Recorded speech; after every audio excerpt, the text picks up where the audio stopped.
अस्सलाम वालेकुम। My name is Mohammad हारून और जैसा कि हमने स्टार्ट किया हुआ था फाइलम पोरीफेरा।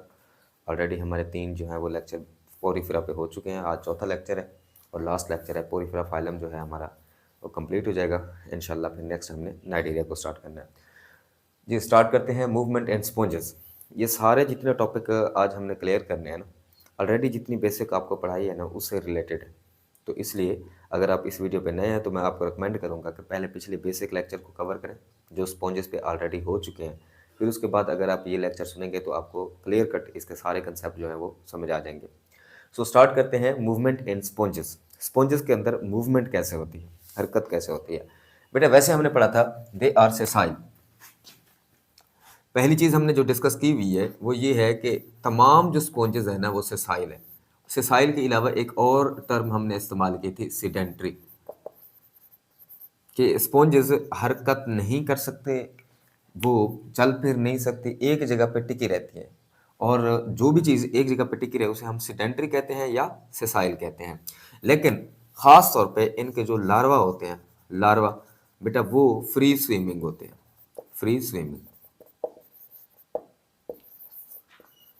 इनके लार्वा मूव करने के काबिल होते हैं, जबकि ये अडल्ट स्पॉन्ज जो है ना बेटा वो सेसाइल होते हैं या सेडेंट्री होते हैं। ये आप लोगों ने बात याद रखनी है। इसकी वजह यह है कि जो नए स्पॉन्ज है वो एक जगह पे अगर अटैच होते जाएंगे, एक जगह पे जुड़ते जाएंगे, तो जो नए लार्वा बन रहे हैं वो अगर उसी एक जगह पे टिके रहे, नए नए स्पॉन्ज बनते रहेंगे तो कॉलोनियाँ या ग्रुप्स बन जाएंगे। और उसका नुकसान ये होगा कि फिर फूड ट्रैप करना, गैसेस एक्सचेंज और ये सारी चीज़ें जो हैं वो क्लियर नहीं हो सकेंगी। इनकी डेफिशिएंसी, खुराक की खास तौर पे डेफिशिएंसी रह जाती है। तभी इनके लार्वा फ्री स्विमिंग होते हैं, वो स्विम करके किसी और जगह सेटल हो जाते हैं, वहाँ पर जाके नई स्पॉन्ज बना देते हैं। तो ज़्यादा बिग कॉलोनीज जो हैं वो बनने के चांसेस यहाँ पर कम होते हैं। उसके बाद नेक्स्ट वन है डाइजेशन इन पोरीफेरेंस। पोरीफेरन के अंदर खुराक डाइजेस्ट कैसे होती है।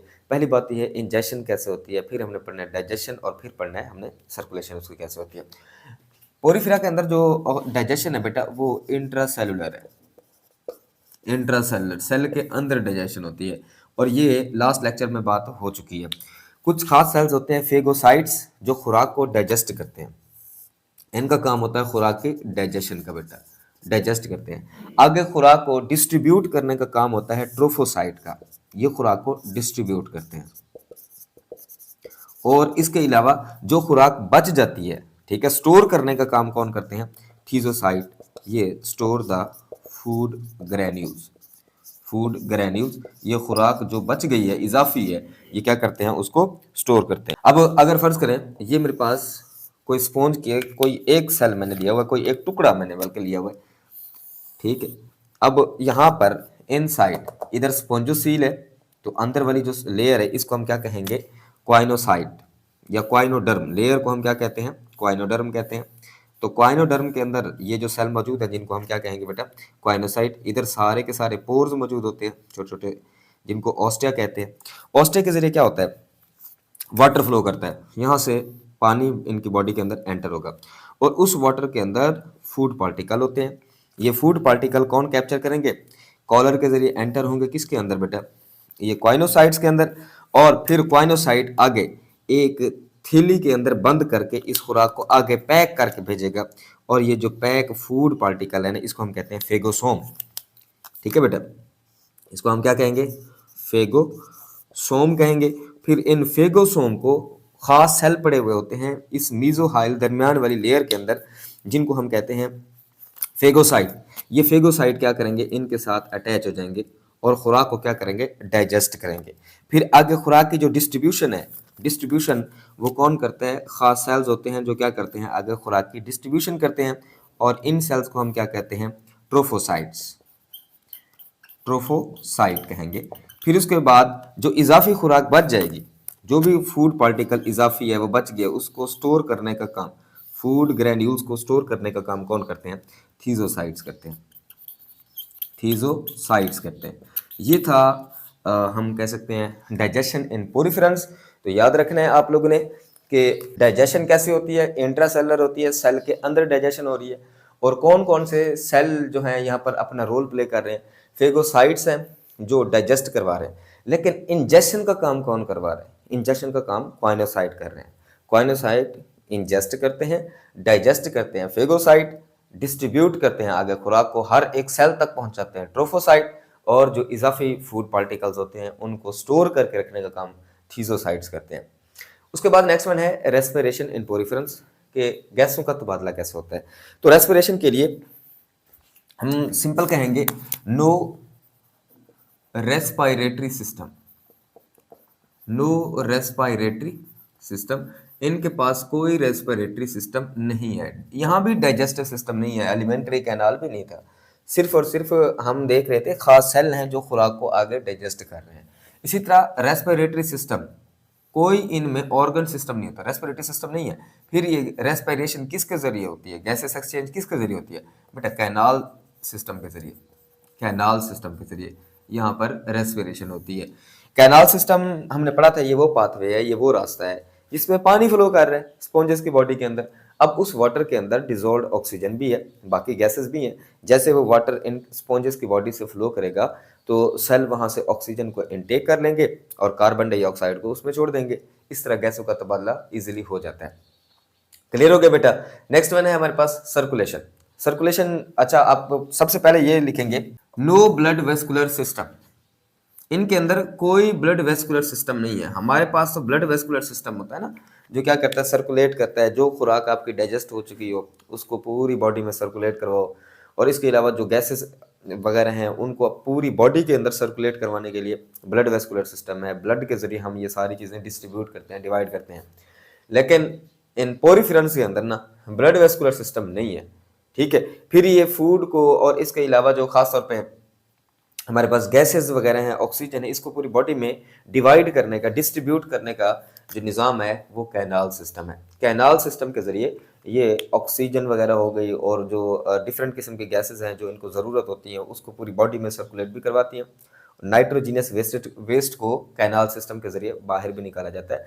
तो इनके अंदर जो ब्लड वेस्कुलर सिस्टम का रोल प्ले कर रहा है वो कौन है बेटा, कैनाल सिस्टम है, जो आगे सारी चीज़ों को आगे उनकी बॉडी के अंदर डिस्ट्रीब्यूट करवाएगा। उसके बाद नर्वस सिस्टम, ये फर्स्ट फाइलम है जिसके अंदर नो नर्व एंडिंग, ये वाहिद ऐसा फाइलम है जिसके अंदर कोई हमें नर्व एंडिंग्स या न्यूरॉन नहीं नजर आते। हाँ, एक और बात आप लोगों ने याद रखनी है, इनके अंदर कोऑर्डिनेशन होती है। कोऑर्डिनेशन, इनके सेल मिलकर तो काम कर रहे हैं लेकिन वो किस तरह है ये भी हमें इस बात का प्रॉपर इल्म नहीं है। हाँ, अलबत्ता फंक्शन वो मिलकर परफॉर्म कर रहे हैं, इनको दरमियान कोऑर्डिनेशन है, लेकिन हमने हमारी रिसर्च के मुताबिक इनके अंदर कोई नर्व एंडिंग या न्यूरॉन वगैरह मौजूद नहीं होते। स्केलेटन, स्पॉन्जेस का स्केलेटन किस चीज़ का बना हुआ है, खास किस्म के स्क्लेरोब्लास्ट सेल्स हैं जो इनके स्केलेटन को बनवाते हैं। स्क्लेरोब्लास्ट सेल्स क्या करते हैं, ये आगे स्पिक्यूल्स बनवाते हैं, छोटी छोटी कांटे की तरह की स्ट्रक्चर होती हैं, सुइयों की तरह की स्ट्रक्चर्स होती हैं जिनको हम क्या कहते हैं, स्पिक्यूल्स। इस तरह के स्ट्रक्चर मौजूद होती हैं और ये स्पिक्यूल्स आगे कैल्कोब्लास्ट सेल्स अगर बनाएंगे तो वो ये जो सुइयाँ हैं कैल्शियम कार्बोनेट की बनवाएंगे, और इसके अलावा सिलिकोब्लास्ट सेल्स यही स्पिक्यूल्स आगे किस चीज़ की बनवाते हैं बेटा, ये सिलिकॉन ट्राइऑक्साइड या सिलिकेट्स की बनवाती हैं। ठीक हो गया। तो स्केलेटन इनका जो है खास तौर पे जो स्क्लेरोब्लास्ट सेल्स हैं वो बनवाते हैं। अब इनके स्केलेटन के दो मेन फंक्शन होते हैं बेटा। इनमें पहला फंक्शन जो है इनका वो ये है, इनको सपोर्ट देना, इनको सपोर्ट देना बेटा, और इसका दूसरा मेन फंक्शन है इसकी प्रोटेक्शन। प्रोटेक्शन भी इसी स्केलेटन के थ्रू हो जाती है, हिफाजत भी इनकी हो जाती है, क्योंकि ये सुइयों की तरह की स्ट्रक्चर्स है जो इनकी बॉडी के अंदर मौजूद होती है। जब कोई फिश वगैरह कोई और जानवर इन्हें खाने की कोशिश करेगा ना तो उनके मुंह के अंदर ये चुभने लग जाएंगे। इस तरह इनकी प्रोटेक्शन हो जाती है। इनकी बॉडी को सपोर्ट करने के लिए भी यही स्केलेटन इस्तेमाल हो रहा है स्पिक्यूल्स का। इसके अलावा कुछ स्पॉन्जेस के अंदर हमारे पास नेक्स्ट वन है स्पोंजियोब्लास्ट। स्पोंजियोब्लास्ट, ये स्पोंजियोब्लास्ट का काम होता है स्पोंजन फाइबर्स बनाना, स्पोंजन फाइबर्स। तो ये उनकी बॉडी भी स्पोंजन फाइबर्स की बनी हुई हो सकती है। तो दो तरह का स्केलेटन हो गया, या तो बॉडी स्पिक्यूल्स की बनी हुई होगी, और ये स्पिक्यूल्स आगे दो टाइप्स के होते हैं, या तो ये कैल्शियम कार्बोनेट के बने हुए होंगे जिनको कौन बनवाएगा, कैल्कोब्लास्ट, या सिलिकॉन ट्राइऑक्साइड या सिलिकेट जिसे हम कहते हैं, सिलिकेट के बने हुए होंगे और इनको कौन बनाएंगे, सिलिकोब्लास्ट बनवाएंगे। अच्छा, स्पिक्यूल्स के अलावा और बॉडी किसकी बनी हुई हो सकती है? स्पोंजियोब्लास्ट, स्पोंजिन फाइबर्स की भी ये इनका स्केलेटन बना सकते हैं। तो ये था हमारे पास स्केलेटन वाला जो टॉपिक है वो क्लियर हुआ। नेक्स्ट वन है रिप्रोडक्शन इन स्पॉन्जेस। ये बड़ा इंपॉर्टेंट टॉपिक है, यहाँ से सवाल भी बड़े आते हैं, कंसेप्ट भी इसमें बहुत ज्यादा है। रिप्रोडक्शन एंड स्पॉन्जेस, स्पॉन्जेस में रिप्रोडक्शन कैसे होती है? बेटा रिप्रोडक्शन इनमें दो तरह की होती है, एक ए सेक्सुअल रिप्रोडक्शन भी होती है और सेक्सुअल रिप्रोडक्शन भी है। तो ए सेक्सुअल रिप्रोडक्शन दो तरीकेकार है, एक तो फ्रेगमेंटेशन के जरिए होती है, फ्रेगमेंटेशन के प्रोसेस के जरिए भी इनके अंदर ए सेक्सुअल रिप्रोडक्शन हो सकती है। इसके अलावा बडिंग, बडिंग के प्रोसेस के जरिए भी इनके अंदर ए सेक्सुअल रिप्रोडक्शन होती है। फ्रेगमेंटेशन क्या है? पीस में टूट जाना, पीसेस में टूट जाना, छोटे छोटे टुकड़े बन जाना, इसको कहते हैं हम फ्रेगमेंटेशन। अब ये फ्रेगमेंटेशन का प्रोसेस कैसे होता है? जैसे कोई माने कि स्पॉन्जेस है ना, ये समंदर के अंदर मौजूद है और समंदर की तेज लहरों की वजह से ये छोटे छोटे टुकड़ों में टूट गया, फिर ये पीस जहाँ जहाँ जाएगा वहाँ सेटल होने के बाद नई स्पॉन्ज बना देगा। इस प्रोसेस को कहते हैं फ्रेगमेंटेशन। ठीक है, तो इस तरह भी स्पॉन्जेस अपनी तादाद बढ़ा सकते हैं। इसके अलावा बडिंग का प्रोसेस है कि इनकी बॉडी के ऊपर छोटा सा एक उभार बनेगा, बड बनेगी, और ये बड अलग होने के बाद नए स्पॉन्ज बना सकती है, या ये बड वहीं पर रह भी सकती है और बड़ी बड़ी कॉलोनियां भी बन जाती हैं। समझ आ गई है? तो ये दो प्रोसेस हैं, एक तो बडिंग का प्रोसेस है बिल्कुल आसान सा कि एक उभार बने, या तो वो कट होके कहीं दूसरी जगह सेटल हो जाए, या दूसरी बात ये भी है कि वो बड उनके साथ अटैच भी रह सकता है, कॉलोनियां भी बड़ी बड़ी बन सकती हैं। तो ये सेक्सुअल रिप्रोडक्शन के ये दो तरीकाकार हैं जिनके जरिए ये अपनी नस्ल बढ़ाते हैं। इनके अंदर जो बड है ना वो इंटरनल बड होती है, इनकी बॉडी के अंदर बनती है, इंटरनल बड है। और इंटरनल बड जो बनती है उसको हम कहते हैं गैम्यूल्स या जैम्यूल्स भी इसे पढ़ते हैं, गैम्यूल्स या जैम्यूल्स ये। और बड इंटरनल बड बनने के प्रोसेस को कहते हैं गैम्यूलेशन, शॉर्ट के लिए इसको याद रखना है। इनकी बॉडी के अंदर जो बड बनती है वो इनकी बॉडी के अंदर ही होगी। ठीक है, और ऐसी बड जो बॉडी के अंदर बने स्पॉन्जेस के अंदर, इसको हम कहते हैं गैम्यूल। ठीक है, और इस प्रोसेस को कहते हैं गैम्यूलेशन। अब वो गैम्यूल्स कैसे बनती हैं वो जरा हम देखते हैं। देखिए बेटा, हमें पता है कि इनकी बॉडी के अंदर दो लेयर्स हैं, इसी तरह वही तरीकाकार है। फिर क्या होगा? चंद हमारे पास आर्कियोसाइट्स, ये खास सेल्स होते हैं, हमने पढ़ा था ये आप कह सकते हैं टोटीपोटेंट सेल्स हैं। आर्कियोसाइट्स इकट्ठे होते हैं, ग्रुप की शक्ल में आते हैं, उनके अराउंड स्पोंजिन फाइबर्स, स्पोंजिन प्रोटीन या खास किस्म की प्रोटीन इनकी अराउंड लिपट जाती है। ये खास जो है प्रोटीन एक लिपट जाएगी। ठीक है बेटा, आर्कियोसाइट के अराउंड टोटीपोटेंट सेल्स हैं। और इसके बाहर चंद एक हमारे पास जो स्पिक्यूल्स वगैरह हैं वो भी अरेंज हो सकते हैं। अब ये एक छोटे उभार की शक्ल इख्तियार कर लेती है, हम इसको क्या कहते हैं बेटा? ये गैम्यूल बन चुके हैं। फिर क्या होगा? यहाँ पर सिंपल ये यहाँ से कुछ सेल्स अलग होंगे, सेपरेट होंगे, यहाँ पर एक छोटा सा होल या ओपनिंग बन जाएगी, और इस ओपनिंग के बाद ये बड बाहर निकलेगी। ठीक है, जिसमें आर्कियोसाइट्स वगैरह हैं। और आपको पता है आर्कियोसाइट तो टोटीपोटेंट सेल्स है, टोटीपोटेंट है यानी कि उन्होंने सारी लेयर्स बनाने की सलाहियत उनके पास है। पिनेकोडर्म बना सकते हैं, क्वाइनोडर्म बना सकते हैं, मेसोहाइल के अंदर हर किस्म के सेल ये बना सकते हैं। तो अब ये जो अंदर बड बनी है, ठीक है, ये अलग होने के बाद नए स्पॉन्ज बना देगी। तो इसको हम, ये जो बड बनी है इसको हम कहते हैं गैम्यूल फॉर्मेशन। तो गैम्यूलेशन के जरिए ये क्या करते हैं? बडिंग के प्रोसेस के जरिए अपनी नस्ल बढ़ा सकते हैं, और इस तरीके कार को हम क्या कहते हैं? एसेक्सुअल रिप्रोडक्शन भी कहते हैं। नेक्स्ट वन है sexual reproduction in sponges. Sponges के अंदर सेक्सुअल रिप्रोडक्शन, यहाँ पर गैमीट फॉर्मेशन होगी, यानी एग और स्पर्म की फ्यूजन होगी। ठीक है बेटा, सेक्सुअल रिप्रोडक्शन स्टार्ट करने से पहले कुछ टर्म आप लोगों ने याद रखनी है। ये बाइसेक्सुअल है, बाइसेक्सुअल है, एक ही स्पॉन्ज के अंदर, एक ही पोरिफेरन के मेंबर के अंदर और स्पर्म बन सकते हैं।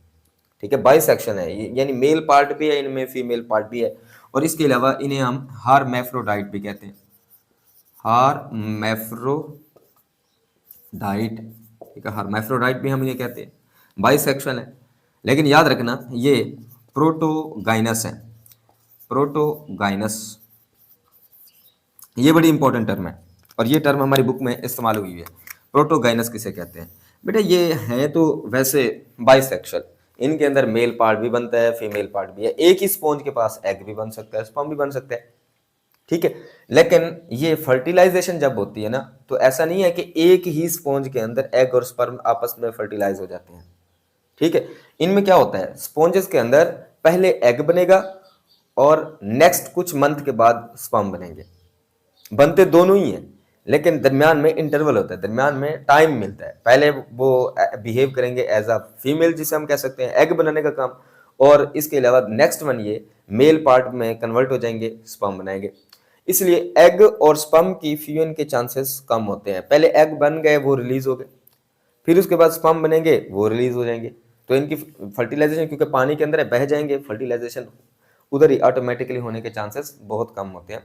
इसलिए अगर ये मान लें कि ये हमारे पास ये एक स्पॉन्ज है, ठीक है, और इसके बाद ये दूसरी स्पॉन्ज है, तो एक स्पॉन्ज ने बनाने हैं एग और दूसरी बनाएगी स्पर्म, ठीक है। ये बनाएगी बेटा एग और इसने बनाने हैं स्पर्म। जरूरी नहीं है कि ये स्पर्म बना सकते हैं, ये एग बना सकते हैं, बनने दोनों ही हैं, एक के अंदर एग और स्पर्म बन सकते हैं, लेकिन दरमियान में टाइम होता है। तो फिर इनकी आपस में होगी बेटा फर्टिलाइजेशन। क्लियर हो गया। तो फर्टिलाइजेशन के लिए एक ही स्पॉन्ज के अंदर एट अ टाइम एग और स्पर्म नहीं बन रहे होते, पहले एग बनता है, फिर उसके बाद क्या बनते हैं, स्पर्म बनते हैं। तो इसलिए हम प्रोटो कहते हैं पहले या बिफोर, ठीक। गायनाकोलॉजिस्ट, ठीक है, फीमेल के अकॉर्डिंग हम कह सकते हैं। तो पहले ये जो स्पॉन्जेस हैं एज अ फीमेल बिहेव कर रहे हैं, इनमें एग बन रहा है, ठीक हो गया, और फिर बाद में स्पर्म बनेंगे। तो फिर एक अगर एग बना रहा है तो कोई दूसरा उसी फैमिली का कोई और जो है वो स्पर्म बना रहा होगा, इस तरह फर्टिलाइजेशन हो जाएगी। और एक और बात याद रखनी है, इनकी सेम फैमिली होनी चाहिए। अगर डिफरेंट होंगे तो स्पर्म अंदर तो चले जाएंगे लेकिन फर्टिलाइजेशन नहीं हो सकेगी। समझ आ गई है ना। अच्छा, अब एग और स्पर्म के बाद, एग और स्पर्म के बाद क्या बनता है, जाइगोट। इनके अंदर क्या बनेगा बेटा, जाइगोट बनेगा। और जाइगोट के बाद डायरेक्ट अडल्ट स्पॉन्ज नहीं बनती। जाइगोट बनने के बाद डायरेक्ट अडल्ट स्पॉन्ज नहीं बनती, इनके अंदर लार्वे बनते हैं, ठीक हो गया बेटा। तो इनके अंदर लार्वा स्टेजेस होती हैं, 2 लार्वा मैं यहाँ पर लिख रहा हूँ, और आप लोगों ने ऑब्जेक्टिव के लिए सिर्फ 2 लार्वा के नाम याद रखने हैं और किसके अंदर बनता है ये भी आपको पता। 2 लार्वा मैंने यहाँ पर लिखे हुए हैं, एम्फीब्लास्टुला और पैरेनकाइम्यूला। एम्फीब्लास्टुला किन के अंदर बनता है ये लार्वा, ये बनता है बेटा साइकोन के अंदर, ऑब्जेक्टिव के लिए याद रखना। और पैरेनकाइम्यूला जो है ये बनता है ल्यूकोसेलिनिया के अंदर, ल्यूकोसोलिनिया, इनके अंदर ये लार्वा बनते हैं। और फिर लार्वा जो है वो किस में कन्वर्ट हो जाएंगे, अडल्ट में कन्वर्ट हो जाएंगे, ठीक है बेटा। अच्छा, डेवलपमेंट, फिर डेवलपमेंट, ऐसी डेवलपमेंट इससे जानदार तो बन रहे लेकिन डायरेक्ट अडल्ट नहीं बन रहे, ऐसी डेवलपमेंट को हम कहते हैं डायरेक्ट डेवलपमेंट। इसे हम क्या कहेंगे बेटा, इनडायरेक्ट डेवलपमेंट, क्योंकि जाइगोट से आगे डायरेक्ट अडल्ट नहीं बन रहा, इसलिए हम कहते हैं इनडायरेक्ट। डायरेक्ट क्या होती है, डायरेक्ट डेवलपमेंट ये कि जाइगोट बने और उसके बाद अडल्ट फौरन बन जाए, लेकिन यहाँ अडल्ट नहीं बनेगा बेटा, पहले लार्वा बनेंगे फिर अडल्ट में कन्वर्ट होंगे, ठीक है। तो ये इनडायरेक्ट हम इन्हें डेवलपमेंट कहते हैं जी। लास्ट वन हमारा पार्ट है सम इंपॉर्टेंट पोरिफेरेंस या सम इंपॉर्टेंट स्पॉन्जेस। इनके नाम आप लोगों को याद होने चाहिए, एग्जाम्पल्स आपको ये रट जानी चाहिए, ठीक है बेटा। ये 4-5 ही हैं जिनमें सिर्फ जो हमें इस पूरे खानदान जो हमने पढ़ा है, जो फैमिली पूरी पढ़ी है या जो फाइलम हमने पढ़ा है, उसमें से 4-5 मेंबर्स का नाम तो कम से कम हमें याद होने चाहिए जी। उसमें से फर्स्ट है ल्यूकोसोलिनिया, स्मॉलेस्ट स्पॉन्ज है। इसके मुतालिक आप लोगों ने इतना सिर्फ याद रखना है, ये एक स्मॉलेस्ट स्पॉन्ज है, ठीक है बेटा। इसके बाद स्काइफा है, जिसे हम साइकॉन भी कहते हैं, ये भी ऑब्जेक्टिव के लिए याद रखना। और कॉमन नेम हम इसे अर्न स्पॉन्जेस भी कहते हैं, अर्न स्पॉन्जेस। ल्यूकोसोलिनिया, स्काइफा। स्काइफा क्या है, साइकॉन उसका, उसको हम साइकॉन भी कह सकते हैं, या उसका कॉमन नेम क्या है बेटा, अर्न स्पॉन्जेस। यूप्लेक्टिया, यूप्लेक्टिया को बेटा कहते हैं Venus flower basket, Venus flower basket. खास तौर पे ये ब्राइडल गिफ्ट के तौर पर इस्तेमाल होता है, ब्राइडल गिफ्ट के तौर पर यूप्लेक्टिया। ऐसा क्यों है, ये असल में खास तौर पे मुख्तलिफ कंट्रीज़ के अंदर जब वहाँ पर शादियाँ वगैरह होती हैं और गिफ्ट वगैरह करते हैं ना, खास तौर पे वहाँ पर जो ब्राइडल को गिफ्ट दिया जाता है वो यूप्लेक्टिया का दिया जाता है। इसे वीनस फ्लावर बास्केट भी कहते हैं। क्यों ऐसा है, असल में ये जो हमारे पास स्पॉन्जेस है ना, ये बिल्कुल शाइनी होती हैं, चमकदार होती हैं, ठीक है। इनके अंदर एक आगे हम पढ़ेंगे श्रिम्प्स हैं, खास किस्म के एनिमल्स हैं। ये खुराक को लोकेट करने के लिए, खुराक को तलाश करते हुए इन स्पॉन्जेस के अंदर जाते हैं, ठीक है। और वहाँ पर एक एक बार में एक श्रिम्प आएगा, दूसरी बार में 2 श्रिम्प आ जाएंगे। दोनों श्रिम्प वहाँ खुराक को लोकेट करने के लिए आते हैं। फिर ये क्या करते हैं, अपने ऑस्टिया बंद कर देते हैं, उनको बाहर निकलने का मौका नहीं मिलता। तो वहीं पर फिर उसके बाहर ये क्या करेंगे, मुख्तलिफ तरह के फाइबर्स उनके गिर्द लपेट लेंगे, वो श्रिम्प वहीं पर उनकी डाई ऑफ हो जाती हैं। लेकिन उनकी पोजीशन ऐसी होती है कि बिल्कुल दोनों एक दूसरे के साथ होते हैं, ठीक है। तो यहाँ पर सिर्फ ये एक अलामती तौर पर ये है कि भाई जी गिफ्ट इसलिए कर रहे हैं कि ये दोनों हमेशा साथ रहें, ठीक है। तो यहाँ से एक जो है इसका नाम रखा गया वीनस फ्लावर बास्केट का, या हम ये ब्राइडल गिफ्ट के तौर पर यूप्लेक्ला को इस्तेमाल करते हैं। शाइनी होते हैं, चमकदार होते हैं, उनके अंदर श्रिम्प्स क्लियर नजर आ रहे होते हैं, तो ये गिफ्ट किए जाते हैं। यूस्पोंजिया, अच्छा इसके बाद इनको ट्रू स्पोंजिया भी कहा जाता है, ट्रू स्पोंजेस।